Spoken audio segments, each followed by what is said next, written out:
Good afternoon, everyone. I am Dr. Aparna Bhatir, Assistant Professor from the Department of General Medicine, Sri Lakshmi Narayana Institute of Medical Sciences. The topic for today's class will be amyloidosis. Now, amyloidosis is actually a protein misfolding disorder. That is, normally the proteins in our body are folded in a particular fashion, and there are certain chaperone proteins which enable or ensure that this folding happens normally. So, whenever there is any abnormality or there is a uh, problem with this protein folding, improperly folded proteins start getting deposited in various tissues and organs. That results in what is known as amyloidosis.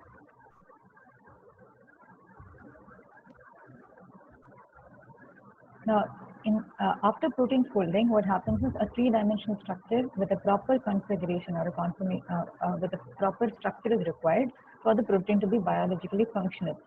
Now, this normally happens within the endoplasmic reticulum, and there are certain proteins known as chaperone proteins that aid or enable or ensure that the correct folding of proteins occur in vivo. So, whenever this mechanism or this machinery has a fault in it, misfolded proteins are formed which get deposited, either unfolded or partially folded proteins. They get deposited in various tissues and organs, resulting in organ damage and dysfunction. So this is the structure of a protein. You have a primary structure, which is the amino acid, the sequence of the amino acids. Then you have the secondary, either beta pleated sheet or alpha helix, a tertiary structure, and finally the quaternary compact structure, which is essential for the proper functioning of the protein. Now, whenever this protein folding becomes MS, then you develop amyloidosis. Amyloidosis is basically a protein misfolding disorder. Now, chaperones are those proteins which are primarily concerned with ensuring that this protein misfolding doesn't occur. So, chaperone, the term chaperone means the chaperone is a person who accompanies or looks after another person or a group of people. So, basically, these chaperone proteins ensure or enable protein folding occurring smoothly.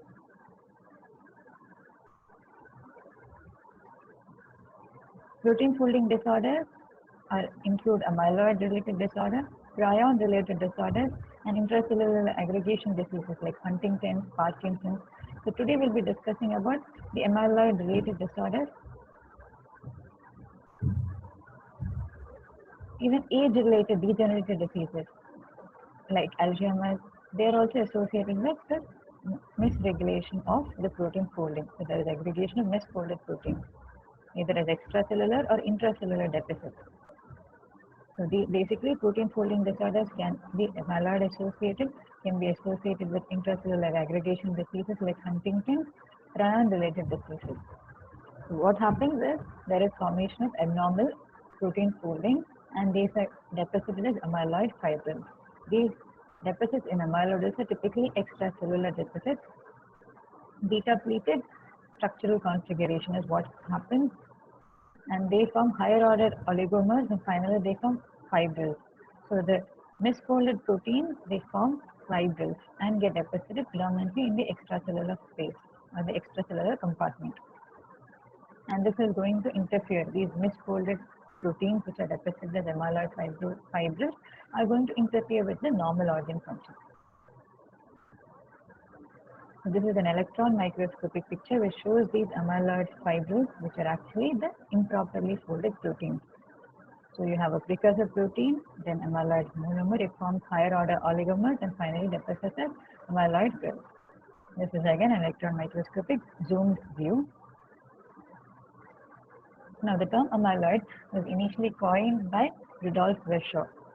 So this famous pathologist has been attributed to have contributed a lot towards the development of science, one of which is the term amyloid, which was coined by him because under the microscope it appeared like starch, which has a Latin word amylum. So there we derived the word amyloidosis because it resembles the starch under a microscope, these fibers. The factors which favor this misfolding, again it has genetic basis, there can be some unexplained environmental factors, and the incorrect processing because of damage to the chaperone protein. Now we'll look into the classification of amyloidosis. This is important, this classification. can be a little confusing, but if you remember, each of these are further subclassified into systemic amyloidosis or localized amyloidosis, acquired or inherited, and based on the pattern of the clinical presentation, it's further subclassified. So if you term there are the amyloidosis as AL amyloid, the first letter, that is A, indicates amyloidosis, and the second alphabet indicates the protein which is present in the fibril. So AL refers to amyloid light chain deficit, which is seen in primary systemic amyloidosis. And AF refers to familial amyloidosis because of mutation in the normal transthyretin protein. The first alphabet A denotes amyloidosis, second represents the protein which is present in the fibril.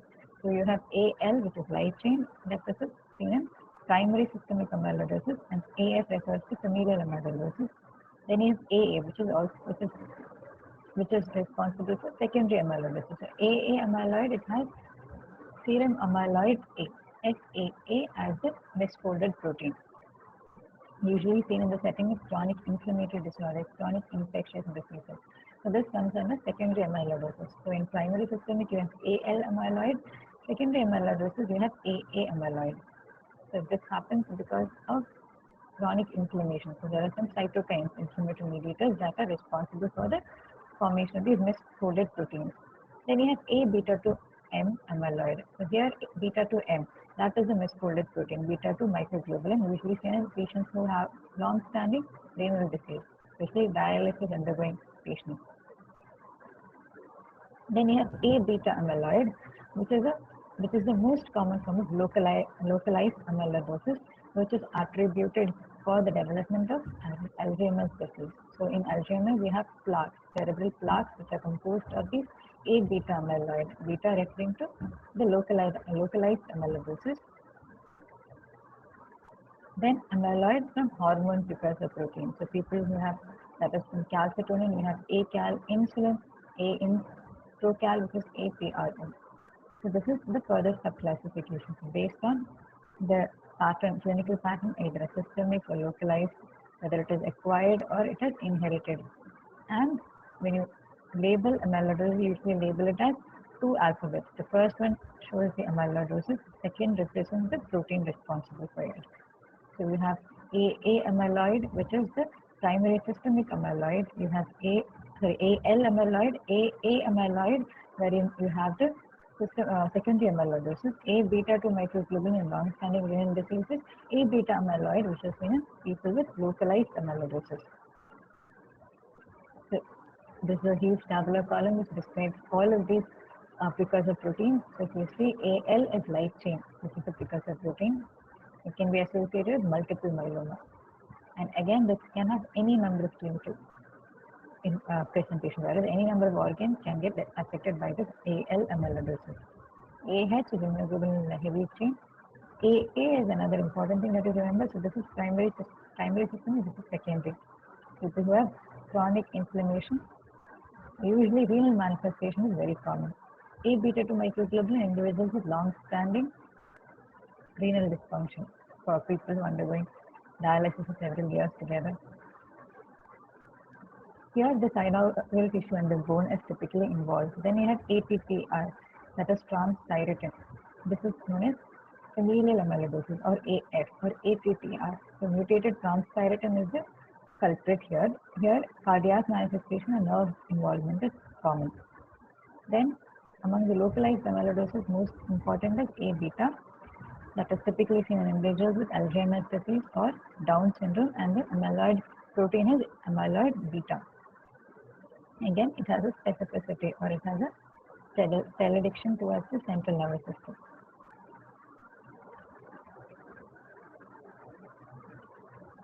So AL is immunoglobulin light chain associated with multiple myeloma, also known as primary systemic amyloidosis. AA is secondary amyloidosis associated with people having chronic inflammatory state. Serum amyloid A protein. AF is familial amyloidosis in individuals who have mutated transthyretin. It has a cell addiction towards the heart as well as the nerves. Then you have this is beta 2 microglobulin associated with dialysis patients. So amyloidosis can affect multiple organs. It can result in degenerative diseases like Alzheimer's. Because of the precursor calcitonin, it can cause medullary carcinoma of thyroid.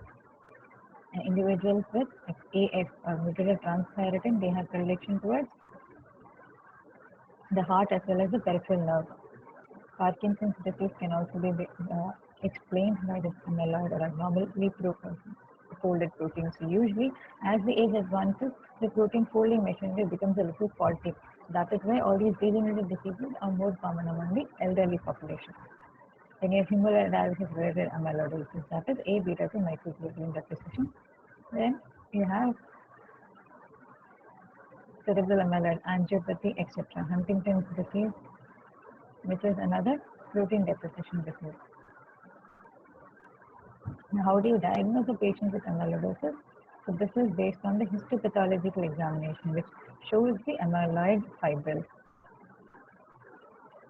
Also, genetic testing. The diagnosis includes biopsy of the organ which is involved. So most commonly, the fat, as it is an easily accessible tissue, is biopsied. You can also take gingival biopsy, a rectal mucosal biopsy, but most commonly, as it is easily accessible, you take a biopsy of the fat. So after local anesthesia, some fat is aspirated and it is stained after applying it on a glass slab. If it is negative, then you can go in for more invasive biopsies of specific organs like the heart, the lung, the liver, or the gastrointestinal tract. Now, once you look under the microscope, you use a polarized light microscope and you find that there is something known as an apple green birefringence. After staining it with Congo red dye. So remember this, stain the fat sample or stain whichever tissue specimen is obtained with Congo red dye and look it under a light microscopy, a polarized light microscopy, and you will see what is in it, apple green birefringence. Whereas the other proteins appear white. So this is a picture of how it is aspirated, put on a glass slide and then stained with Congo red dye, and under the polarized microscopy you see this apple green birefringence. You cannot see it in a normal light microscope. Polarized light microscope is required. Again, this is after Congo red staining and visualizing under the microscope. You find an apple red kind of a birefringence. You try to remember the specific attribute. Now you can also do gene sequencing. You can use mass spectrometry and you can find out what light chain, what protein is deposited. So based on this mass spectroscopy, you can identify whether it is heavy chain, whether it is beta 2 microglobulin, whether it is serum amyloid A, etc. Then you can do a genetic testing also.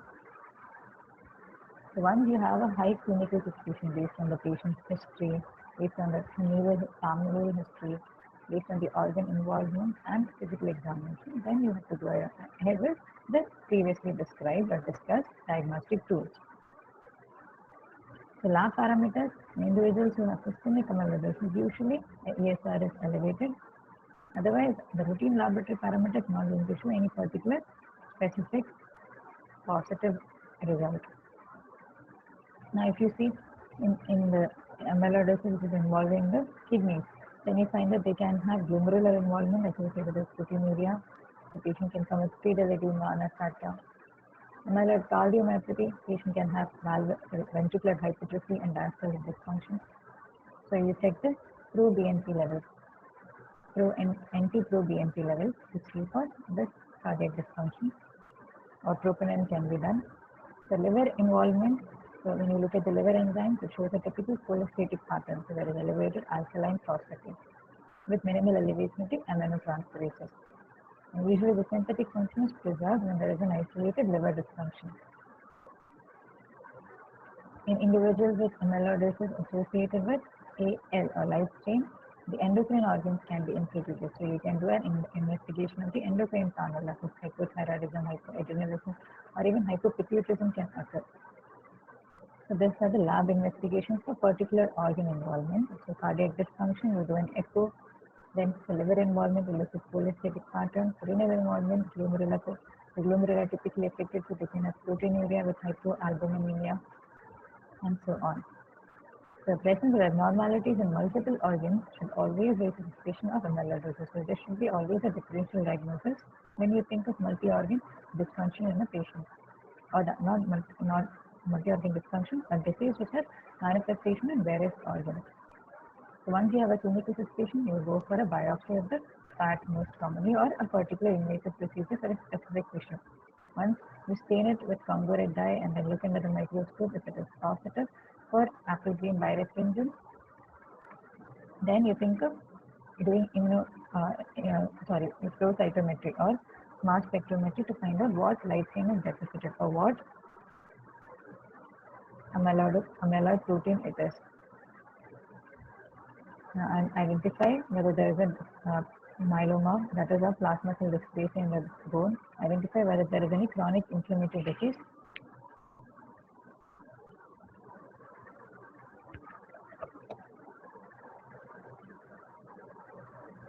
Now, once you have diagnosed it as AL or AA or familial amyloidosis, then you screen for other involvement, other organ involvement like cardiac, renal, hepatic involvement, or involvement of the endocrine glands. And AA amyloidosis, you typically look for renal involvement. Now, AL amyloidosis, here there is a bone marrow dysplasia. So it is similar to multiple myeloma. There is clonal expansion of bone marrow plasma cells producing monoclonal immunoglobulin IgLC light chain. In due course, this can progress to multiple myeloma. It can also occur in other B-cell lymphoproliferative disorders, including NH, that is non-Hodgkin's lymphoma. And AL is typically seen above 40 years and it is rapidly progressing and it is fatal if left untreated. Under histopathological examination, you can find involvement of almost all organs, almost all the organs. Any organ involvement can occur.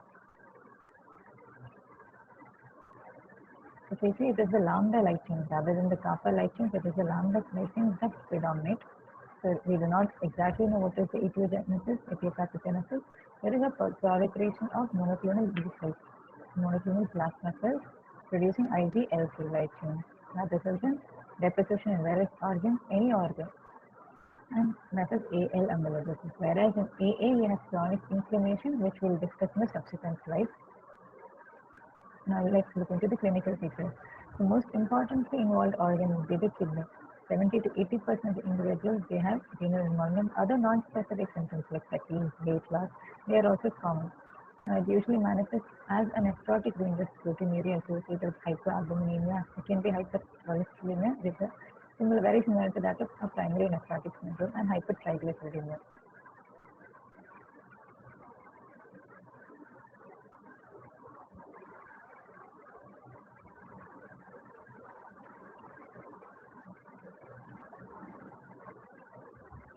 Edema or anasarca can be seen. Interstitial deposition can cause azotemia without proteinuria if it is just interstitial, not the glomerular involvement. Then heart is the second most commonly affected organ. This is one of the main reasons for death in cases of AL amyloidosis. If you look into the ECG, you see low voltage complexes, and in the echo, you see a concentric left ventricular hypertrophy with diastolic dysfunction. So it has a typical sparkly appearance. And these individuals have high risk of developing atrial thrombi and developing stroke because of thromboembolic phenomenon. So if you see, there is left ventricular hypertrophy, and you have a pseudo infarct pattern, low voltage complexes. So this is the abnormal amyloid which gets deposited between the normal heart tissue and causing cardiac dysfunction. So this is the typical sparkly appearance that we see in an echocardiogram. This is a thickened myocardium. The left ventricle, the interventricular septum is highly thickened. Amyloid deposit has thickened interventricular septum, whereas the normal individual, the septum will look something like this. This is the interventricular septum between the right and the left ventricle. Clinical features.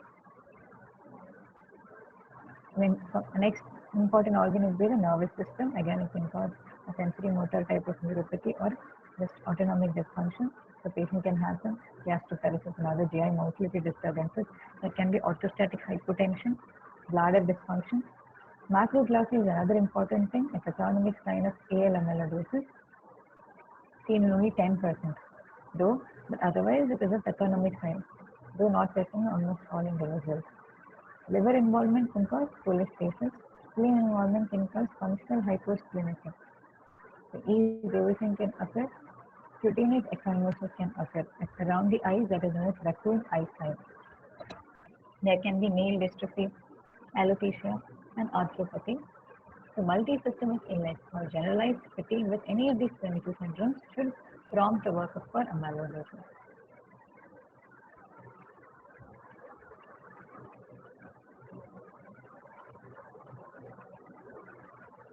Now, AL amyloidosis symptoms, any organ can be involved. We'll begin with the vital organs, so heart and lungs, cardiomyopathy, there will be hypertrophy with diastolic dysfunction. Head and neck, it can cause nervous system abnormality, sensory motor neuropathy. Arm, it can cause carpal tunnel syndrome, Mille dystrophy, gastroparesis, autonomic dysfunction. Legs, anasarcopenia due to hypoalbuminemia secondary to nephrotic range of proteinuria. And in general, patient has fatigue, weight loss, bladder dysfunction because of autonomic instability, renal involvement in the form of glomerular or interstitial involvement. And this is the typical periorbital. This is the periorbital ecchymosis known as raccoon eye. This is amyloidosis with cutaneous manifestations. This is macroglossy that is seen in approximately 10%, but once you see, this is almost pathognomic of amyloidosis. Again, summing up the various signs and symptoms of primary systemic amyloidosis.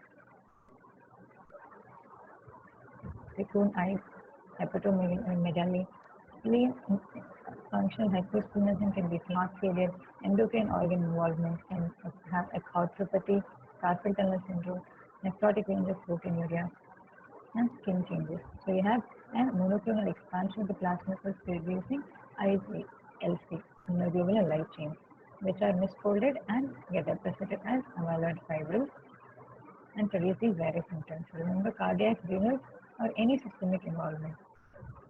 So once you do an immunofluorescence, so once you see, you do a flow cytometry or a mass spectrometry, you see this ENS type, which is typically seen in the electrophoretic sample. So you subject the patient's blood sample for electrophoresis. So you see the ENS type. So you can do an electrophoresis of the serum or of the urine. And also you can do a free light chain assay. So this is a serum sample which shows a particular spike, ENS spike, and urine Bennett-Jones proteins are positive. So it is more often the lambda chains which are more prevalent compared to the kappa chains. So you can do a free light chain assay. So we subject the individual to serum immunoelectrophoresis or urine immunoelectrophoresis.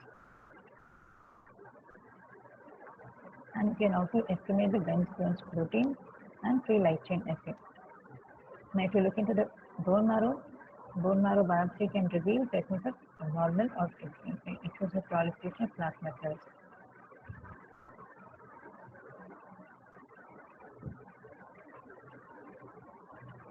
Now this can be similar to myeloma because of the characteristic features, so that is known as a smoldering myeloma. So a fluid thickness will be smoldering myeloma. So once a patient is suspected to have smoldering myeloma, and if they have renal, cardiac, neurological manifestation, then you screen for AL amyloidosis. So don't keep the diagnosis as smoldering myeloma. And there's something known as monoclonal gammopathy of undetermined significance, which is very common in the elderly. So this is another close differential. Immunoelectron microscopy confirms the diagnosis, mass spectrometry, genetic testing, if you have to the other family members with the disease. The treatment, usually the lifespan of people with primary systemic amyloidosis is short. It is a rapidly progressive disease. So similar to multiple myeloma, the treatment would be almost the same regimen. So you give them prednisolone with oral melphalan. Almost always it results in a very good remission rate. or you can try high dose melphalan followed by hematogenous stem cell transplantation.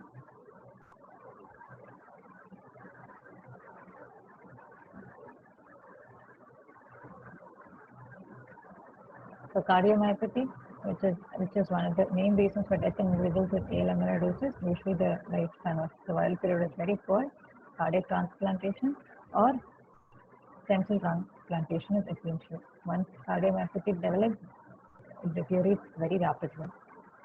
And newer therapies like lenalidomide, thalidomide, these are some of the newer anti-plasma cell agents. Pomalidomide. Then you have the protease inhibitor known as bortezomib, which is found to be effective. Nowadays, newer trials are going on to identify more and more monoclonal antibodies. Remember, oral melphalan with prednisone, bortezomib, thalidomide, lenalidomide, and pomalidomide. These are some of the other anti-plasma cell agents. This is the course. Usually, melphalan-based treatment. Other options are these, or it doesn't respond. Go for hematopoietic stem cell transplantation.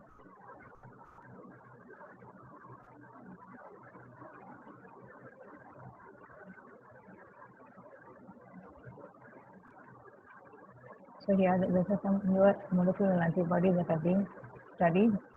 So our basic aim should be to target the plasma cells that are proliferating abnormally. So we have protease inhibitors like bortezomib, we have lenalidomide, pomalidomide, thalidomide, and some newer monoclonal antibodies. Supportive care in individuals who develop nephrotic syndrome, ACE inhibitors, diuretics can reduce the edema. So congestive cardiac failure, again, diuretics, detoxin, calcium channel blockers, beta blockers can help. Amiodarone, if the patient develops arrhythmias, patients who have a high chance of developing atrial fibrillation. Atrial ablation can be done, ventricular pacing, anticoagulation. For neuropathy, use of alpha agonists like metodrine can reduce the orthostatic hypotension and other features of autonomic instability. For gastrointestinal dysfunction, no fatty agents or stool-forming bulk agents can be given. Now, if there is localized AL, that is involving only the local sites like the airway, bladder, skin, or lymph nodes, low-dose radiotherapy can be effective or surgical intervention can be effective. But most often, primary systemic is going to have a widespread systemic involvement with a poorer prognosis. Now, AA amyloidosis it is secondary amyloidosis, usually underlie chronic inflammatory state or infection like tuberculosis is responsible. But it can also be seen without any underlying cause. Now, this is the only type of systemic amyloidosis that occurs in children. So, some of the chronic inflammatory states like rheumatoid arthritis, IBD, chronic infections like tuberculosis, bacterial endocarditis can trigger this AA amyloidosis. This chronic inflammation is going to release interleukin 1, 6 as mediators. They are going to cause increased production of serum amyloid A, which is the misfolded protein here. Usually, renal involvement is most important. Renal involvement, then think of splenic hepatic involvement, autonomic neuropathy, cardiomyopathy is usually rare. The precursor protein is serum amyloid A. So similar to nephrotic syndrome, here patients have NSARCA, hypertriglyceridemia, hypercholesterolemia with hypoalbuminemia.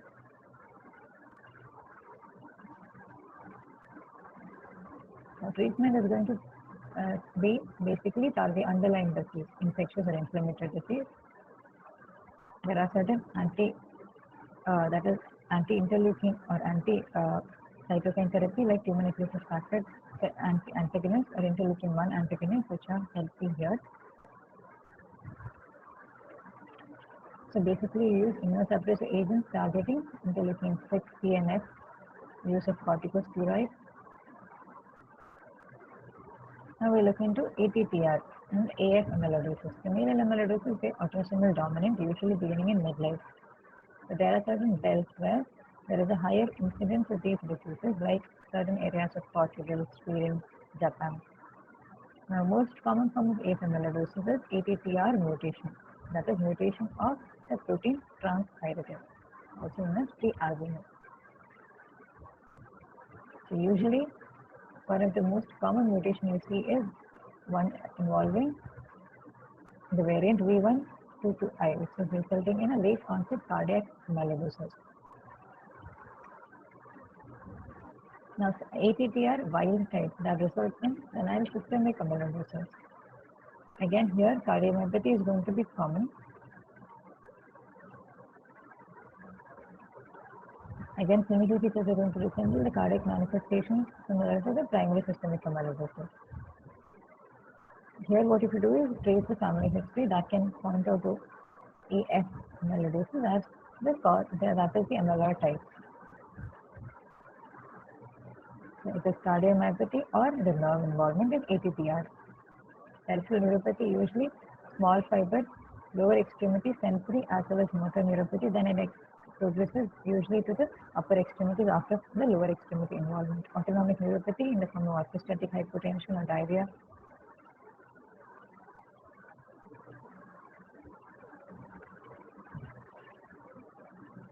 Now, vitreous opacities, because of the amyloid deficits, they are pathognomic for ATTR amyloidosis. So, ATTR wild type that results in senile systemic amyloidosis can have cardiomyopathy as well as neuropathy as a main symptom.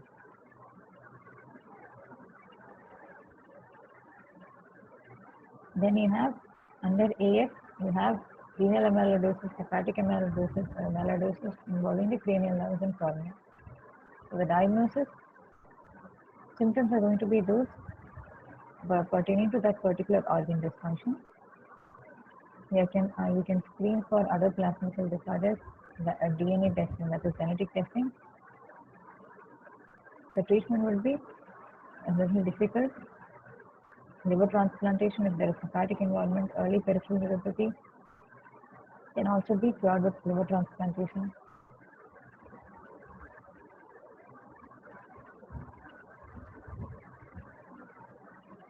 Now there are certain drugs which are used to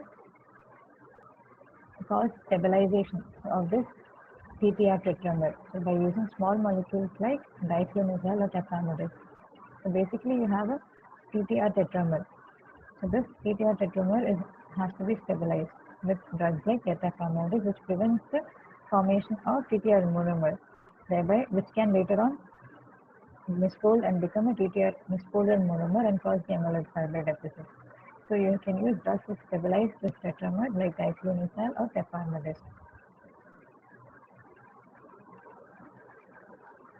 So you have TTR tetramers which can become monomers when they are unstable, and then these monomers become misfolded and form the TTR fibrils. So our aim would be to remove these amyloid deposits by transplantation or use stabilizers here, or the production of this mutant TTR that is from the liver by using hepatic transplantation will actually settle the entire process. Now, A beta 2 microglobulin usually seen in patients undergoing chronic dialysis, patients who are on hemodialysis for a long time, they can have rheumatological manifestations. Why? Because microglobulin is excreted, beta 2 microglobulin is excreted by the kidney, and these levels become elevated in individuals who are having end-stage renal disease. Neuropathy is common, carpal tunnel syndrome, common, rheumatological disorders, common, joint effusion, involvement of the gastrointestinal tract can also occur. So remember, carpal tunnel syndrome, joint involvement, soft tissue involvement, and cardiac failure and gastrointestinal bleeding and neurological involvement is slightly rarer. Treatment: there is no specific therapy, but cessation of dialysis and renal grafting, that is kidney transplant, can lead to symptomatic improvement. So this is a tabular column which sums up all the amyloidosis. We have AL and AA, which are primary and secondary systemic amyloidosis. AL having light chain, AA having serum amyloid, A as the abnormally folded or misfolded protein. Now, renal involvement, cardiac involvement here is more predominant in AL, whereas cardiac involvement is less common in AA. AA is usually in targeting. So AL is usually seen in individuals who are of middle age, whereas AA is only systemic amyloidosis that is common in childhood. And survival is worse in AL compared to AA. So you look into the renal parameters, whereas cardiac parameters have to be monitored in AL amyloidosis. In ATTR, that is transthyretin will be a wild type as well as mutated type, which causes familial AF amyloidosis. This is ATTR, ATTR. In elderly individuals, when there is a misfolding of transthyretin. Carpal tunnel syndrome. Here you have mutated transthyretin with cardiac manifestations commonly. So in elderly individuals with arrhythmias, this can be one of the causes. You use drugs which stabilize the TTR tetramer. To summarize, any individual who has unexplained multi-organ involvement in the form of nephropathy, cardiomyopathy, neuropathy, then with characteristic clinical features like macroglacia or raccoon eye, we should work up for amyloidosis. The identification will be stain with contour red dye and look under the light microscope, polarized light microscope. Abdominal fat biopsy is one of the most commonly done tests. So chemotherapy, similar to that of other plasma cell disorders like multiple myeloma, is supposed to be extremely important and helpful, so it is of utmost importance to diagnose the patient early on and initiate the appropriate therapy as soon as possible. Thank you all for your patient listening.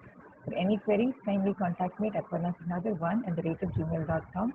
I hope you have understood some important points regarding amyloidosis from this class. Thank you all. Have a great day.